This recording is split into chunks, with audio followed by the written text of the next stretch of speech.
Hello guys, welcome back to my channel Shri S S N world. तो हमारी NCERT series चल रही है जिसमें ज्योग्राफी का चैप्टर 2 का 1 पार्ट हो चुका है। 1 पार्ट के बाद आज ये चैप्टर 2 का 2nd पार्ट है। तो अभी हमारी 6th क्लास की एनसीईआरटी चल रही है। देन हम 7th की कंप्लीट करेंगे, देन 8th की कंप्लीट करेंगे।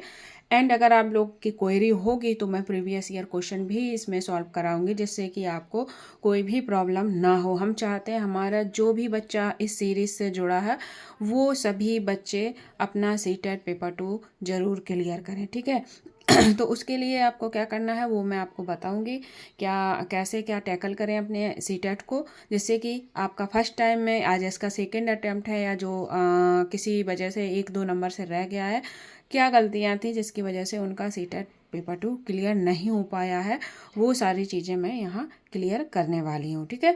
तो अभी आप बने रहिए हमारी क्लास के साथ। तो हम अपनी क्लास स्टार्ट करते हैं। तो हमारी ये सारी स्लाइडें हो चुकी थी। हमने ग्लोब अक्षांश, विषुवत रेखा के बारे में, कर्क रेखा, मकर रेखा, इन सब चीज़ों के बारे में पढ़ लिया था।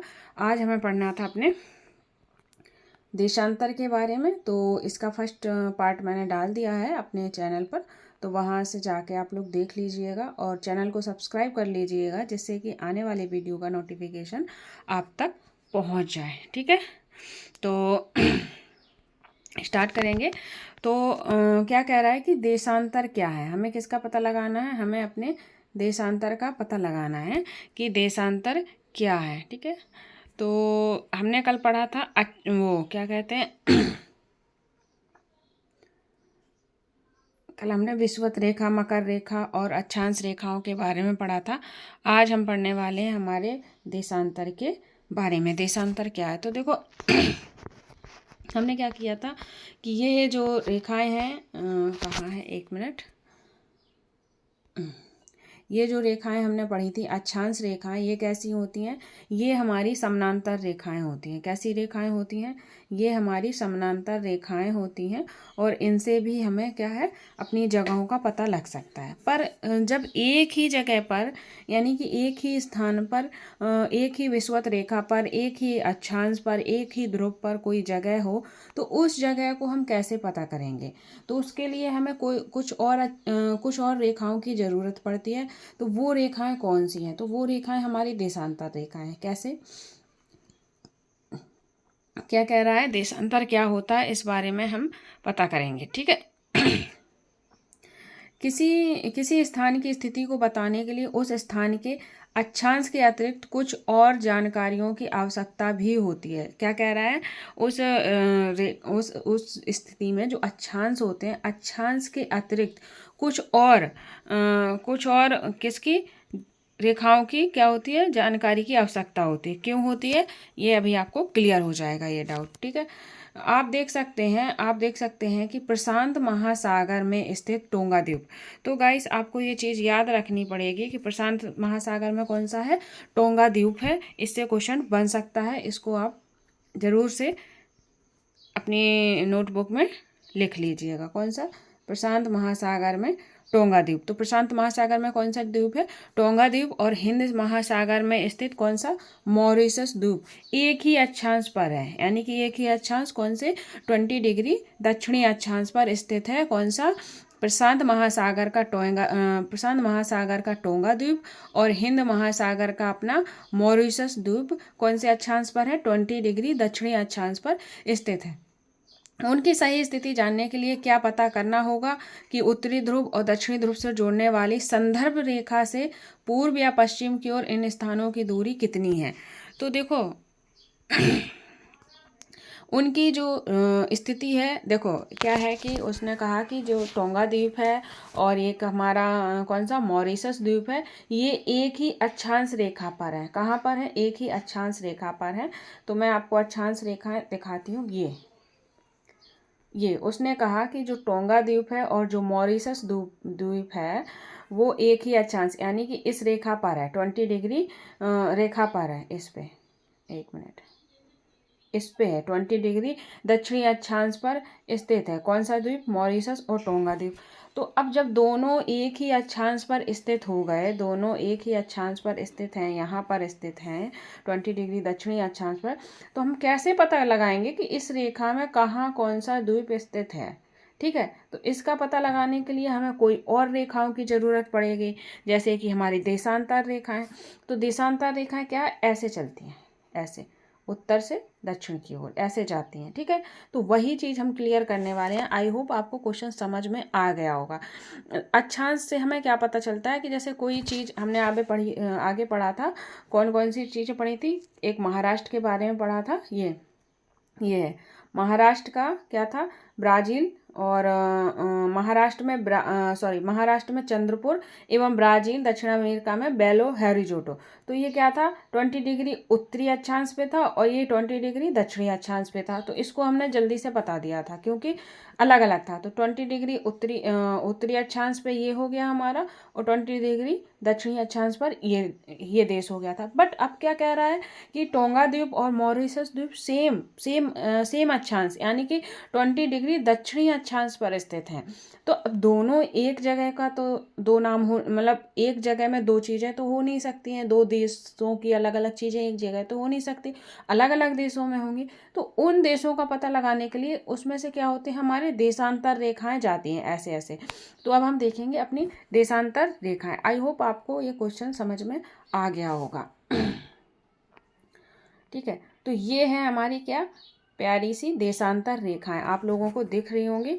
तो ये कौन सी रेखाएं हैं हमारी, ये है हमारी देशांतर रेखाएं। ये देखो, तो देशांतर रेखाएं कैसी होती हैं, वाटरमेलन की तरह होती हैं। ये देखो ऐसे ये जा रही हैं, ये सारी हमारी देशांतर रेखाएं होती हैं। ठीक है, कौन सी रेखाएं हैं, देशांतर रेखाएं हैं। तो ये है हमारा उत्तरी ध्रुव, ये है उत्तरी ध्रुव, और यहाँ आपका होगा, एक मिनट, यहाँ आपका दक्षिणी ध्रुव होता है। ठीक है, तो ये चीज़ें आपको क्लियर हो गई होंगी। ये हैं देशांतर रेखाएं, और वो होती हैं कौन सी, आपकी अक्षांश रेखाएं। तो आगे बढ़ेंगे, आपको हर एक चीज़ क्लियर होने वाली है, आप लोग टेंशन ना लें। आगे बढ़ेंगे तो कह रहा है कि उनके बीच की दूरी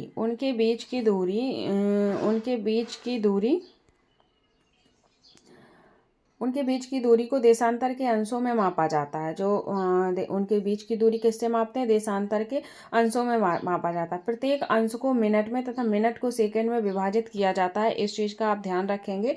वो कह रहा है प्रत्येक अंश को किसमें, मिनट में, और मिनट को किसमें, सेकंड में विभाजित किया जाता है। और ये कैसी होती हैं, ये हमारी अर्धवृत्त रेखाएं होती हैं। कौन सी रेखाएं होती हैं, अर्धवृत्त रेखाएं होती हैं। कौन सी, देशांतर रेखाएं अर्धवृत्त रेखाएं होती हैं। ये मैं लाइनें क्यों आपको बार बार रिपीट करवाती हूँ, क्योंकि स्टेटमेंट बेस्ड क्वेश्चन बनता है, थोड़ी सी लैंग्वेज इधर उधर करेगा और आप लोग वहीं पे अपना क्वेश्चन गलत कर आओगे। और मैं नहीं चाहती हूँ कि हमारा कोई भी बच्चा कोई भी एक सिंगल क्वेश्चन गलत करके आए। ठीक है, वो भी किस वजह से, थोड़ी सी कंसंट्रेशन की वजह से। ठीक है, तो चलो आगे बढ़ते हैं। तो क्या कह रहा है कि प्रत्येक अंश को किसमें जो देशांतर रेखाओं को किसमें मापा जाता है, तो देशांतर रेखाओं के अंशों में मापा जाता है। देशांतर रेखाओं को किसमें मापते हैं, अंशों में मापते हैं।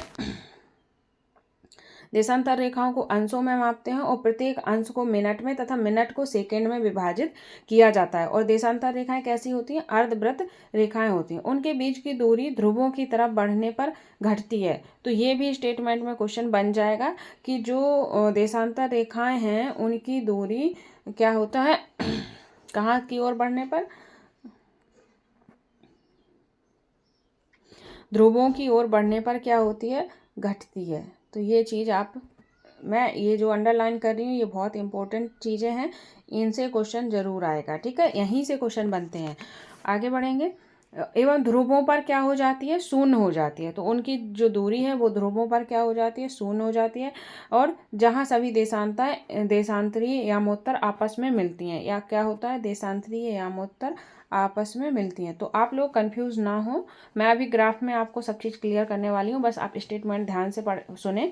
तो क्या कह रहा है सबसे पहले देशांतर को अंशों में मापा जाता है, प्रत्येक अंश को मिनट में तथा मिनट को सेकंड में विभाजित किया जाता है। देशांतर रेखाएं अर्धवृत्त रेखाएं होती हैं, उनकी बीच की दूरी ध्रुवों की तरफ बढ़ने पर क्या होती है, घटती है, और ध्रुवों पर क्या हो जाती है, शून्य हो जाती है। तो देशांतर रेखाओं की रेखाएं ध्रुवों पर शून्य हो जाती हैं, बल्कि अक्षांश रेखाएं ध्रुवों पर शून्य नहीं होती है। ठीक है, ध्रुवों पर जाने पर उनकी भी क्या होती है, आकार घटता है, उनका आकार घटता है पर शून्य नहीं होता है। बट इनका क्या है कि ध्रुवों की तरफ बढ़ने पर आकार तो घटता है पर ये शून्य भी हो जाती हैं। इस चीज़ का ध्यान रखना, ये बहुत बड़ा डिफरेंस है इन दोनों का। ठीक है, जहाँ सभी देशांतर यामोत्तर आपस में मिलती हैं, जहाँ सभी ध्रुवों पर सभी यामोत्तर रेखाएं आपस में मिल जाती हैं, इसलिए वहाँ क्या हो जाती हैं, ये शून्य हो जाती हैं। इस चीज़ का ध्यान रखेंगे। तो मैं आपको ग्राफ से पहले क्लियर कर दूँ जिससे कि आपको कन्फ्यूजन ना हो। ठीक है, तो मैं आपको बना के ही क्लियर करूँगी। तो हम अपना एक प्यारा सा सर्कल ले लेंगे, ये है, 1 मिनट, ओहो अरे डबल नहीं चाहिए था, अरे भैया 1 मिनट, ये तो बनते ही जा रहे हैं। आगे बढ़ेंगे तो सभी देशांतर रेखाएं क्या है, यामोत्तर पे अपनी मिल जाती हैं और ये क्या हो जाती हैं, ध्रुवों पर शून्य हो जाती हैं। और बल्कि कौन सी रेखाएं, अक्षांश रेखाएं हमारी ध्रुवों पर शून्य नहीं होती हैं। इस चीज़ का ध्यान रखेंगे। तो ये हमारी प्यारी सी पृथ्वी, तो ये क्या है, प्यारी पृथ्वी है। अब हम इसमें क्या करेंगे, अक्षांश रेखाएं अपनी ड्रॉ करेंगे। ठीक है, तो सबसे पहले तो ये है हमारी विषुवत रेखा। ठीक है, आप लोगों को चीज़ें क्लियर होनी चाहिए। ठीक है, ये है हमारी देशांतर रेखा, ये थोड़ी सी ज़्यादा हो गई है, तो आई होप आप लोग इसको, ठीक है। तो ये हमारी क्या है,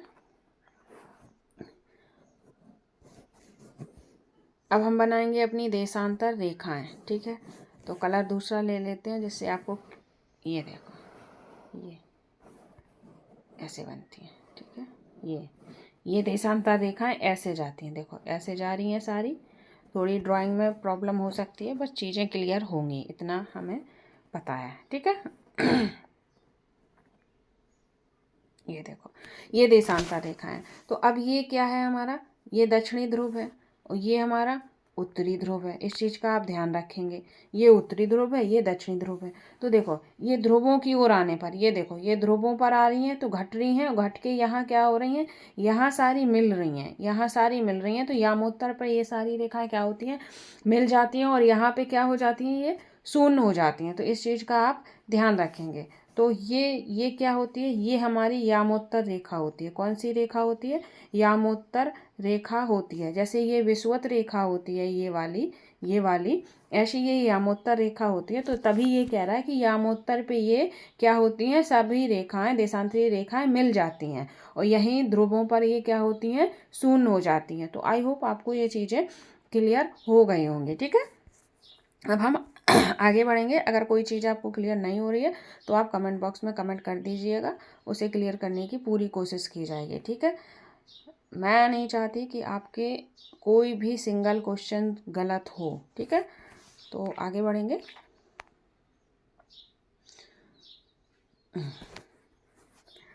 तो क्या कह रहा है, अक्षांश रेखाओं से विभिन्न सभी देशांतीय यामोत्तर की लंबाई समान होती है। क्या कह रहा है, अक्षांश समानांतर रेखाओं से भिन्न सभी देशांतर यामोत्तर की लंबाई समान होती है। तो वो कह रहा है कि जैसे अक्षांश रेखाओं से भिन्न, यानी कि अक्षांश रेखाओं की लंबाई समान नहीं होती है। क्यों नहीं होती है, तो वो चीज़ आप देख पा रहे होंगे। ये रेखाएं इधर जा रही हैं, कहाँ जा रही हैं, ये रेखाएं तुम्हारी इधर जा रही हैं, तो इनकी लंबाई सेम ही होगी। इन्हें पता है हमें कहाँ जाना है, ऐसे ये। बट जो अक्षांश रेखाएं हैं, तो यहाँ क्या है हमारी, यहाँ चौड़ाई ज़्यादा है, तो ये बड़ी, ये उससे थोड़ी छोटी, ये उससे छोटी, ये उससे छोटी, और ये उससे छोटी। ठीक है, तो क्या कह रहा है कि अक्षांश रेखाओं से भिन्न देशांतर रेखाओं की क्या लंबाई समान होती है।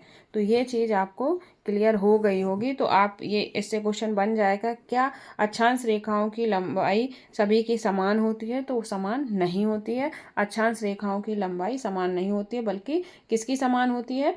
हमारी देशांतर रेखाओं की लंबाई समान होती है। तो आपको ये चीज़ें क्लियर हो रही होंगी। तो इसको मैं हाईलाइट कर देती हूँ जिससे कि आप ध्यान से पढ़ें। अक्षांश समानांतर रेखाओं से भिन्न सभी देशांतरी यामोत्तर की लंबाई समान होती है। तो समान किसकी होती है? देशांतर यामोत्तर की लंबाई। बल्कि अक्षांश रेखाओं की लंबाई समान नहीं होती है, क्योंकि वो घटती रहती है। ठीक है, आगे बढ़ेंगे। इसलिए इन्हें सिर्फ मुख्य संख्याओं में व्यक्त करना कठिन था। तब सभी देशों ने निश्चय किया कि ग्रीनविच तथा ब्रिटिश राजकीय वेधशाला स्थित से गुजरने वाली यामोत्तर से पूर्व और पश्चिम की ओर गिनती शुरू की जाए। कहाँ से गिनती शुरू की जाए? जो ये रेखाएं हैं इनको क्या करना था? इनको सिर्फ एक मुख्य संख्या में व्यक्त करना कठिन हो रहा था, तो इसलिए उन्होंने क्या किया? एक ग्रीनविच रेखा बनाई। ग्रीनविच, ठीक है, ग्रीनविच लिखा है पर ग्रीनविच रेखा बनाई, जो कहाँ से बनाई? जो राजकीय वेधशाला स्थित है। कहाँ स्थित है? ब्रिटिश में, ठीक है, से गुजरने वाली यामोत्तर पूर्व से पश्चिम की ओर गिनती शुरू की जाए। तो इसकी गिनती किस तरफ से शुरू की गई थी? पूरब से पश्चिम की ओर गिनती शुरू की गई थी यामोत्तर रेखाओं की। तो इस चीज का आप ध्यान रखेंगे। इस यामोत्तर को प्रमुख यामोत्तर कहते हैं, जो मैंने अभी आपको बताई थी। ये हमारी प्रमुख यामोत्तर रेखा होती है, यहीं पे सारी देशांतर रेखाएं मिलती हैं। ठीक है, इसका भी मान कितना होता है? हमारा 0 डिग्री होता है। तो जो प्रमुख यामोत्तर रेखा है उसका भी मान 0 देशांतर होता है। इस चीज को आपको ध्यान रखना है। ठीक है, अब क्या कह रहा है? यहाँ से हम 180 डिग्री पूरब या 180 डिग्री पश्चिम तक गणना करते हैं। तो क्या कह रहा है कि जो ये है अर्थ है, तो 180 डिग्री पूरब और 180 डिग्री क्या पश्चिम तक की गणना करता है। तो ये टोटल कितना हो रहा है? 360 डिग्री। तो हमारी पृथ्वी का जो सर्कल है वो कितना है? 360 डिग्री है। तो 180 डिग्री पूरब जाएगा और 180 डिग्री पश्चिम जाएगा। अब आगे क्या कह रहा है? यहाँ से क्वेश्चन आएगा और आप कंफ्यूज हो जाओगे, ध्यान से सुनना। प्रमुख यामोत्तर तथा 180 डिग्री यामोत्तर मिलकर पृथ्वी को 2 समान भागों में पूर्वी गोलार्ध एवं पश्चिमी गोलार्ध में विभक्त करते हैं। तो कौन सी चीज है, कौन सी रेखा है जो हमारी पृथ्वी को पूर्वी गोलार्ध और उत्तरी गोलार्ध में क्या करता है? विभाजित करता है। तो देखो, पूर्वी गोलार्ध और पश्चिमी गोलार्ध में विभक्त करता है। तो कौन करता है? क्या कह रहा है? प्रमुख यामोत्तर तथा 180 डिग्री यामोत्तर मिलकर पृथ्वी को 2 समान भागों में विभाजित करते हैं। तो प्रमुख यामोत्तर मतलब हमारी ये वाली रेखा। ये जब ये रेखा यहाँ से जाएगी तो ये पूरब हो जाएगा और ये पश्चिम में डिवाइड हो जाएगा। इस चीज़ का ये चीज़ आपको समझ में आ रही होगी। तो प्रमुख यामोत्तर रेखा तथा 180 यामोत्तर मिलकर पृथ्वी को 2 समान भागों में क्या कर देती है? विभाजित कर देती है। इसलिए किसी स्थान के देशांतर के आगे पूर्व और किसी पूर्व को पू तथा पश्चिम के लिए पा का उपयोग करते हैं। यह जानना रोचक होगा कि 180 डिग्री पूरब और 180 डिग्री पश्चिम यामोत्तर एक ही रेखा पर है। तो ये चीज़ क्या है? इस चीज़ को अभी मैं क्लियर करती हूँ कि 180 डिग्री क्या कह रहा है? 180 डिग्री पूरब और 180 डिग्री पश्चिम एक ही रेखा पर स्थित हैं। गाइस, ये भी कंफ्यूजन पॉइंट है, क्योंकि आप लोग कहोगे कि भाई 180 डिग्री पूरब और 180 डिग्री पश्चिम एक स्थान पे कैसा हो सकता है? ये तो अलग अलग हो सकता है। तो इसको मैं अभी ग्राफ बना के आपको फिर से क्लियर करने वाली हूँ। ठीक है, तो सबसे पहले मैं एक सर्कल लूँगी। तो छोटा सा सर्कल बनाते हैं। ये है हमारा, एक मिनट, ये है हमारा सर्कल। ठीक है, समझ आने के लिए छोटा सा बना रही हूँ। फिर नहीं, अब काम का नहीं है, अब हम ड्रॉ करेंगे। ठीक है, और ये ठीक है। तो ये हमारी यामोत्तर रेखा हो गई। यहाँ से कहाँ से? ये यामोत्तर रेखा हो गई और यहाँ पे ये यामोत्तर रेखा हो गई। तो ये ध्यान से देखना, हर एक चीज़ क्लियर हो जाएगी आपको। ये 180, एक मिनट,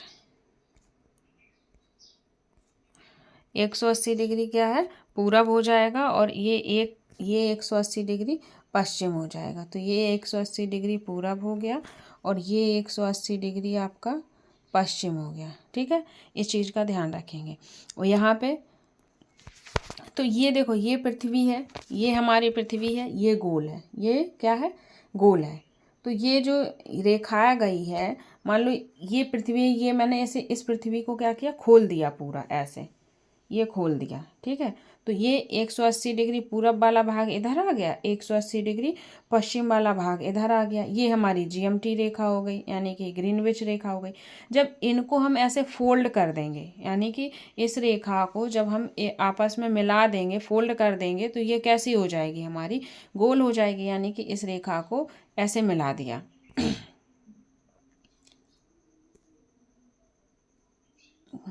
इस रेखा को हमने क्या किया, ऐसे मिला दिया, ऐसे गोल फोल्ड कर दिया।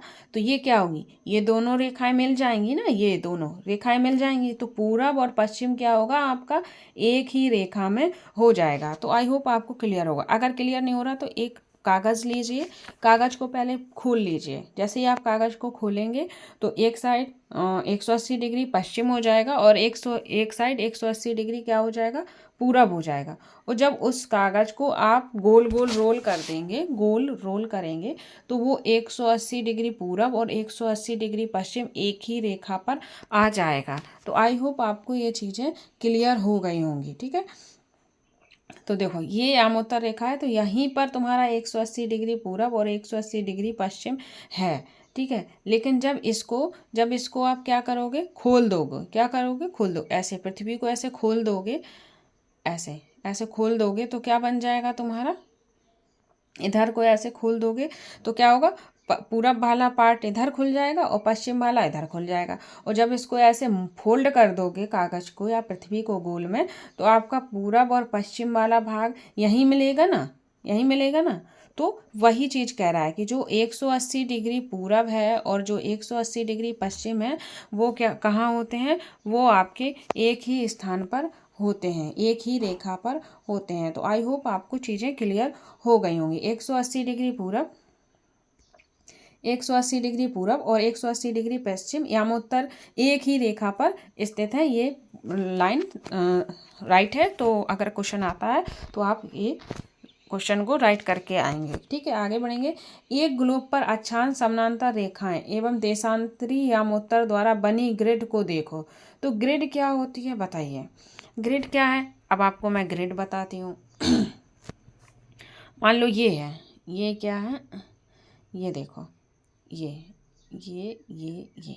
तो ये देखो, ये हमारी अक्षांश देशांतर रेखाएं गई हैं, जो ये वाली हमारी अक्षांश देशांतर रेखाएं हैं और ये हमारी अक्षांश रेखाएं हैं। तो इनसे जो ये बॉक्स बना है, ये जो बॉक्स बना है, वो हमारा क्या है, वो हमारा ग्रिड कहलाता है। क्या कहलाता है, ग्रिड कहलाता है। तो आई होप आपको ये चीज़ें क्लियर हो रही होंगी। तो ग्रिड क्या होता है, अक्षांश रेखाएं और देशांतर रेखाओं से बना जो बॉक्स होता है, वो हमारा क्या कहलाता है, ग्रिड कहलाता है। तो ये चीज़ भी आपको पता चल गई होगी कि ग्रिड क्या होता है। तो अगर आपको चीज़ें क्लियर हो रही हैं तो प्लीज़ कमेंट बॉक्स में कमेंट करके ज़रूर बताइएगा कि मैम ऑल क्लियर। अगर कोई चीज़ कन्फ्यूजन क्रिएट कर रही है, समझ में नहीं आ रहा है, तो वो क्वेश्चन भी आप डाल दीजिएगा, तो नेक्स्ट क्लास में उसे सॉल्व किया जाएगा। ठीक है, आगे बढ़ते हैं। तो क्या कह रहा था, अरे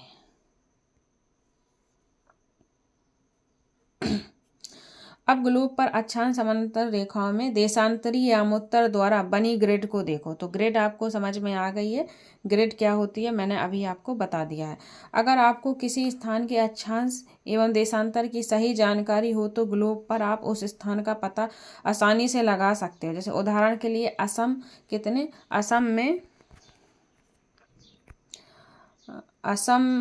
में धुबरी कितने 26 डिग्री उत्तरी अक्षांश पर और 90 डिग्री पूर्वी देशांतर पर स्थित है। तो ध्यान से देखना, मैं ये चीज़ भी आपको क्लियर करने वाली हूँ कैसे आप जगहों का पता लगाओगे। तो उसने उदाहरण दिया है कि आप पता लगाइए कि असम धुबरी 26 डिग्री उत्तरी अक्षांश पर और 90 डिग्री पूर्वी देशांतर पर स्थित है। तो 26 डिग्री कितने अक्षांश पर? तो असम धुबरी कहाँ पर है? क्या हो गया?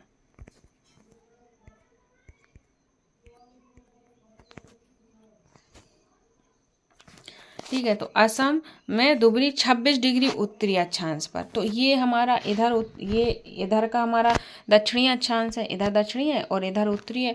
तो ये 30 डिग्री दिखा रहा है, तो इसके नीचे ही कहीं 26 डिग्री अक्षांश होगा। पर क्या कह रहा है? 90 डिग्री पूर्वी अक्षांश पर। तो ये 60 डिग्री है, तो यहाँ कहीं 90 डिग्री होगा। तो यहीं पे हमारा क्या हो जाएगा? असम डुबरी हो जाएगा। अगर आपको ऐसे क्लियर नहीं हो रहा है तो मैं ग्राफ बनाती हूँ फिर से एक बार, जिससे कि आपको हर एक चीज़ क्लियर हो, कोई भी कंफ्यूजन ना रहे।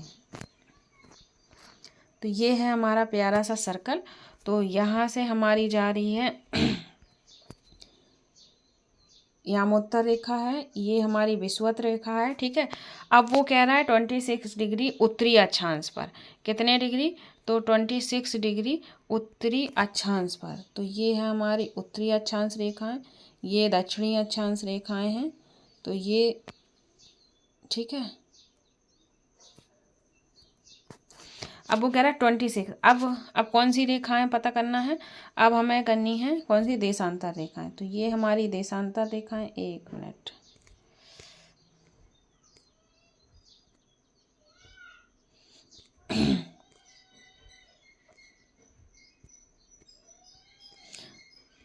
तो ये हमारी देशांतर, अरे यार कुछ भी बन रहा है, हटो छोड़ो। तो देशांतर रेखाएं हैं हमारी, एक मिनट ड्रॉ हो जाएगा इस, इतना एक प्रॉब्लम ही हाँ, ये देशांतर रेखाएं हैं। तो हम यहाँ से अपनी देशांतर रेखाएं ड्रॉ कर लेते हैं। ठीक है, अब उसने कहा कि 26 डिग्री उत्तरी अक्षांश पे। तो जब उत्तर की बात हो रही है तो यहाँ से हमारा उत्तरी अक्षांश है। ठीक है, तो यहाँ हमें देखना ही नहीं है दक्षिण साइड। ठीक है, तो मान लीजिए कि ये हमारी 90 डिग्री देशांतर रेखा है। ठीक है, ये वाली, और यही हमारी कहाँ है? 26 डिग्री कौन सी रेखा है?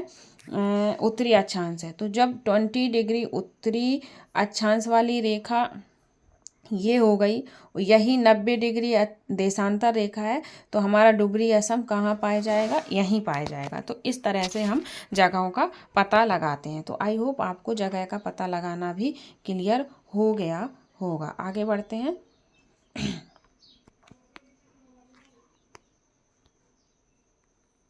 तो उदाहरण आपने समझ लिया होगा। आगे क्या कह रहा है? अब उस बिंदु को देखो जहां ये दोनों रेखाएं एक दूसरे के काटती हैं। यह बिंदु डुबरी की सही स्थिति बताएगा। तो मान लो ये 26 डिग्री उत्तरी अक्षांश हो गया। ठीक है, कौन सा अक्षांश? उत्तरी। और ये हमारा 90 डिग्री देशांतर हो गया। तो ये इस पॉइंट ने एक दूसरे को काट दिया, तो यही हमारा क्या होगा? डुबरी असम हो जाएगा। तो ये चीज़ ये कह रहा है। तो हर एक चीज़ क्लियर करते हुए चलेंगे हम लोग। ठीक है, अब आगे बढ़ते हैं। तो ये एक्टिविटी फिर से उन्होंने दी गई है, तो इस एक्टिविटी को हम आगे समझेंगे, कुछ ज़्यादा नहीं है, आगे ग्राफ में समझा दूंगी। आगे बढ़ती हूँ। इसको समझने के लिए कागज पर समान दूरी को ये चीज़ें मान लीजिए, तो हम आगे की स्लाइड में जाएंगे।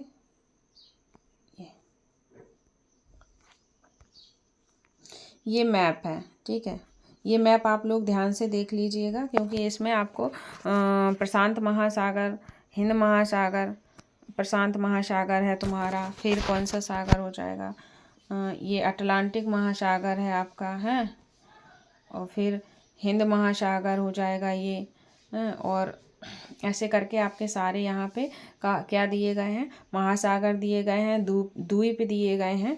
तो इन चीज़ों को आप देख लेंगे और ये मैप आराम से अपने बना लेंगे और अपनी बॉल पे लगा लेंगे, क्योंकि मैप से आपको ज्योग्राफी अच्छे से लर्न रहेगी। ठीक है, आगे बढ़ते हैं। ये देखो, ये जो आपको एक्टिविटी वहाँ दिखा रहे थे ना, वो ये एक्टिविटी है। तो कुछ नहीं करना है, ये एक्टिविटी है। उन्होंने क्या किया है कि ये हमारे जो नंबर ये वाले हैं, ये हमारी क्या कर दी हैं? देशांतर रेखाएं हो गई हैं, और ये हमारी कौन सी रेखाएं हो गई हैं? ये अक्षांश रेखाएं हो गई हैं। ठीक है, तो अब वो कोई चीज़, जैसे किसी चीज़ को, जैसे आप देख पा रहे हैं, देखो आप देख पा रहे हैं कि वृत्त खा उत्तरी अक्षांश और वृत्त 1 पूर्वी देशांतर पर स्थित है। क्या कह रहा है? वृत्त खा। तो देखो जो वृत्त खा है वो कहाँ पर है? उत्तरी अक्षांश पर है। ठीक है, वृत्त खा कहाँ पर? उत्तरी अक्षांश पर है। वो कितने डिग्री? 1 डिग्री पूर्वी देशांतर पर है। कितने डिग्री? 1 डिग्री पूर्वी देशांतर पर स्थित है। ये देखो 1 डिग्री पूर्वी देशांतर पर स्थित है। तो हमें लगता है कि आपको ये चीज़ें क्लियर हो गई होंगी। अब आपने आगे बढ़ते हैं। तो अब क्या करना है? देशांतर और समय। देशांतर रेखाओं से समय का कैसे पता लगाया जाता है, इस चीज़ को हम अब पढ़ने वाले हैं। देखो, समय को मापने का सबसे अच्छा साधन पृथ्वी, चंद्रमा एवं ग्रहों की गति है। जो समय की मापने की सबसे अच्छा साधन था वो क्या था हमारा? पृथ्वी, चंद्रमा और ग्रहों की गति। तो इस चीज़ को ध्यान रखेंगे कि समय को मापने का सबसे अच्छा साधन पृथ्वी, चंद्रमा और ग्रहों की गति है। सूर्योदय एवं सूर्यास्त प्रतिदिन होता है, अतः स्वाभाविक है कि यह पूरे विश्व में समय निर्धारण का सबसे अच्छा साधन है। स्थानीय समय का अनुमान सूर्य के द्वारा बनने वाली परछाई से लगाया जा सकता है। जो स्थानीय समय है उसका जो क्या होता है, टाइम का अनुमान लगाना किससे हो जाता है? अपनी सूर्य से और सूर्य से बनने वाली परछाई से लगाया जा सकता है, जो दोपहर में सबसे छोटी एवं सूर्योदय तथा सूर्यास्त के समय सबसे लंबी होती है। जो हमारी परछाई है दोपहर के समय सबसे छोटी हो जाती है और सूर्यास्त और सूर्योदय और सूर्यास्त के समय हमारी परछाई क्या होती है? सबसे लंबी दिखाई देती है। इस चीज़ का आप ध्यान रखेंगे। ठीक है, आगे बढ़ते हैं। आगे कह रहा है कि ग्रीनविच पर प्रमुख यामोत्तर पर सूर्य जिस समय आकाश के सबसे ऊंचे बिंदु पर होगा उस समय यामोत्तर पर सभी स्थानों में दोपहर होगी। क्या कह रहा है? ग्रीनविच पर स्थित प्रमुख यामोत्तर पर सूर्य जिस समय आकाश के सबसे ऊंचे बिंदु पर होगा उस समय यामोत्तर पर स्थित सभी स्थानों का पर क्या होगी? दोपहर होगी। ये अंडरस्टैंडिंग बेस्ड है कि भाई जब सूर्य सबसे ऊपर होगा तो वो क्या होगा? दोपहर होगी। चूंकि पृथ्वी पश्चिम से पूरब की ओर चक्कर लगाती है, पृथ्वी हमारी किस ओर चक्कर लगाती है? पश्चिम से पूरब की ओर चक्कर लगाती है। अतः वे स्थान जो ग्रीनविच से पूरब में है, क्या? जो स्थान ग्रीनविच से पूरब में है उनका समय ग्रीनविच समय से आगे होगा। तो ध्यान रखेंगे, जो स्थान पूरब में है उनका समय ग्रीनविच समय से आगे होगा और जो पश्चिम में है उनका समय क्या होगा? पीछे होगा। ठीक है, तो समय के अंतर की दर गणना निम्नलिखित विधि से की जा सकती है। पृथ्वी की लगभग 24 घंटों में अपने अक्ष पर 360 घूमती है। जो पृथ्वी है वो अपने अक्ष पर लगभग 360 डिग्री अपने अक्ष पर घूमती है। कितने डिग्री? 360 डिग्री अपने अक्ष पर घूमती है। तो इस चीज़ को आप ध्यान रखेंगे। आगे बढ़ेंगे। ये चैप्टर बहुत ही इंपॉर्टेंट है, इसलिए इसमें टाइम लग रहा है गाइस, क्योंकि इससे क्वेश्चन बनते हैं और आप लोग कंफ्यूज हो जाओगे। ठीक है, टाइम लगने दो, बट चीज़ें क्लियर होनी चाहिए। अर्थात वह 1 घंटे में 15 डिग्री देशांतर घूमती है और 4 मिनट में कितने डिग्री? 1 डिग्री घूमती है। इस प्रकार जब ग्रीनविच में दोपहर के 12 बजते हैं तब देखो ये चीज़ भी हमें समझानी पड़ेगी। आप कहोगे कि क्लास क्या हो रही है, लंबी हो रही है, पर कोई नहीं, होने दो, हमें समझना है। मान लो हमारी पृथ्वी है, जो पृथ्वी है वो 24 घंटे में, कितने घंटे में? 24 आवर में कितनी घूम रही है? 360 डिग्री घूम रही है। कितनी घूम रही है? 360 डिग्री घूम रही है। ठीक है, 360 डिग्री घूमती है। और लेकिन क्या कह रहा है? और 1 घंटे में कितनी घूमती है? 15 डिग्री देशांतर घूमती है। तो 1 घंटे में कितने मिनट होते हैं? तो 60 मिनट में कितनी घूम रही है? 15 डिग्री देशांतर। ठीक है, तो 60 मिनट में 15 डिग्री देशांतर घूम रही है। अब जब 15 से 60 को डिवाइड करोगे तो 4 मिनट में 1 डिग्री देशांतर घूमती है। कितने देशांतर घूमती है? 1 डिग्री देशांतर घूमती है। तो ये ग्राफ बना लोगे। पृथ्वी हमारी 24 घंटे में 360 डिग्री घूमती है, 1 घंटे में 15 देशांतर घूमती है और 60 मिनट में 1 घंटा में, अगर घंटे में पूछे तो 1 घंटे में 15 देशांतर, और मिनट में पूछता है तो 60 मिनट में 15 देशांतर और 4 मिनट में कितने? 1 देशांतर घूमती है। ठीक है, अब वो क्वेश्चन कर रहा है हमसे कि मान लीजिए अगर ग्रीनविच रेखा पर कितना बचा है? ग्रीनविच रेखा पर कितने बजे हैं? 12 ओ क्लॉक बजे हैं। तो ग्रीनविच रेखा पर कितना बज रहा है? 12 ओ क्लॉक है। 12 क्या है 12 o'clock है, यानी कि 12 बजे हैं।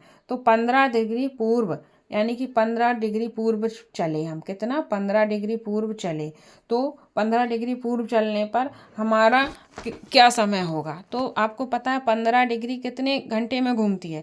तो 15 डिग्री हमारी 1 घंटे में घूमती है। तो आप डायरेक्ट 1 घंटा ऐड कर दोगे तो हमारा क्या हो जाएगा? 1 o'clock हो जाएगा। क्या हो जाएगा? 1 o'clock हो जाएगा। अगर जिसे पता है, जिसे पता नहीं है तो वो क्या करेगा? डिवाइड करता जाएगा। इसी तरह अगर वो बोल दे कि हमें क्या करना है, हमें 15 डिग्री पश्चिम जाना है, कितना जाना है? 15 डिग्री पश्चिम जाना है, तब क्या करोगे आप? तो देखो 12 o'clock बजा है, अब हम क्या कर रहे हैं? 15 डिग्री पूरब जा रहे हैं, 15 डिग्री पूरब जाएंगे और 15 डिग्री हम पश्चिम जाएंगे, ठीक है। यानी कि 15 डिग्री पश्चिम जाना है और 15 डिग्री पूरब जाना है। जब यह इस तरफ जाएंगे तो हमारा टाइम प्लस में होगा, और जब हम पश्चिम जाएंगे तो हमारा टाइम क्या होगा? माइनस होगा। तो आपको पता है हमारी पृथ्वी 15 डिग्री कितने घंटे में कंप्लीट करती है? 1 आवर में। कितने आवर में? 1 आवर में। जब 1 आवर में कंप्लीट करती है तो 12 में 1 ऐड कर देंगे तो हमारा टाइम क्या हो जाएगा? 1 o'clock, ठीक है। अब यहाँ 1 मिनट, मैंने यहाँ भी प्लस कर दिया, गलत है। यहाँ क्या होगा? यहाँ हमारा क्या होना है? माइनस होना है समय। यहाँ क्या होगा? हमारा माइनस होगा। तो जब माइनस होगा तो 15 डिग्री, जब इधर 15 डिग्री घूमने में 1 घंटे लेती है तो यहाँ भी 1 घंटे लेती है, बट यहाँ क्या करना है? हमें माइनस करना है। तो 12 में हम 1 माइनस कर देंगे तो यहाँ क्या बचेगा?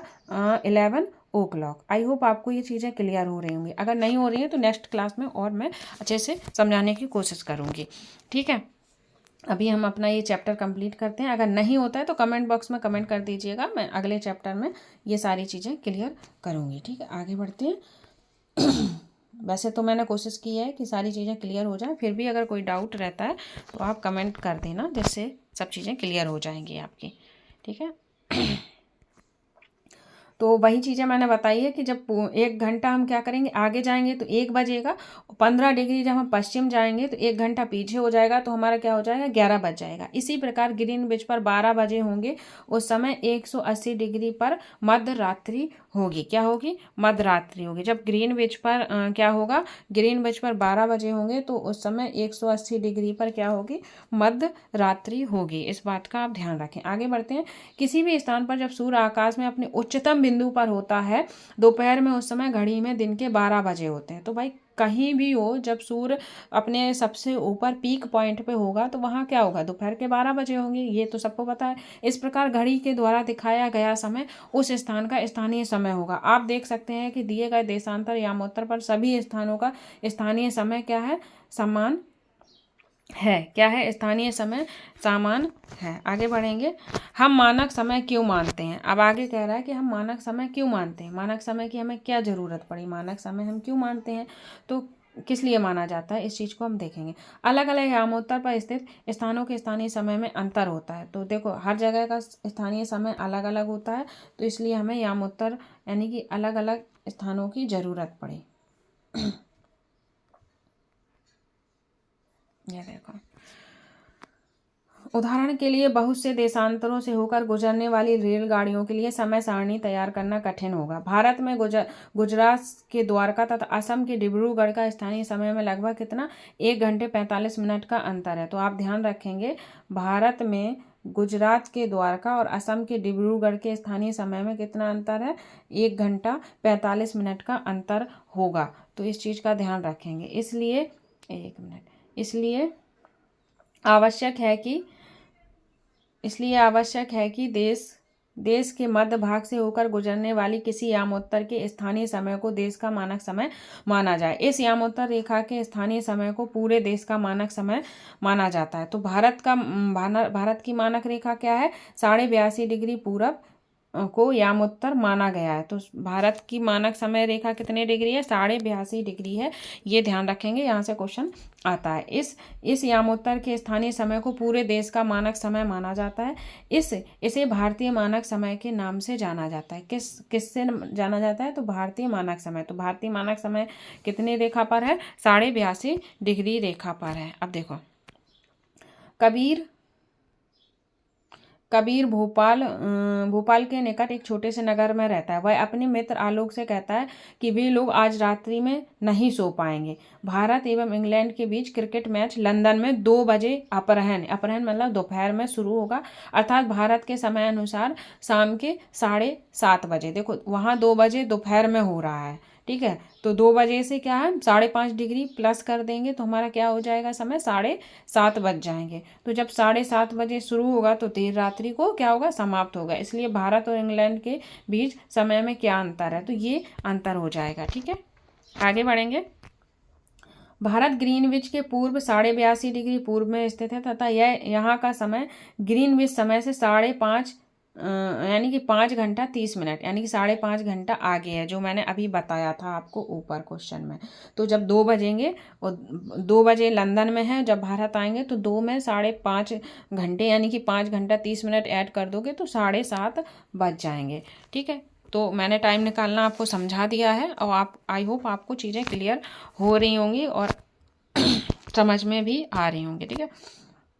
कुछ देशों का देशांतरी विस्तार अधिक होता है, यानी कि कुछ देश बहुत बड़े होते हैं जिसके कारण वहाँ क्या होता है एक से अधिक मानक समय अपनाए जाते हैं। उदाहरण के लिए रूस में कितने मानक समय हैं, रूस में कितने 11 मानक समय रेखाएं हैं। तो ये ध्यान रखेंगे, रूस में 11 मानक समय रेखाओं को अपनाया गया है। पृथ्वी के एक घंटे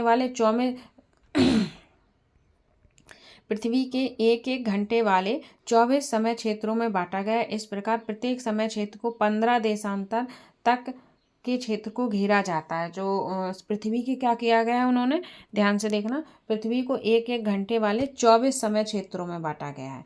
तो इस प्रकार प्रत्येक समय क्षेत्र को 15 देशांतर तक क्षेत्र से घेरा जाता है। तो आई होप ये चीज़ें आपको क्लियर हो गई होंगी। तो ये थी आज की आपकी क्लास और ये है हमारा भारत का मैप प्यारा सा।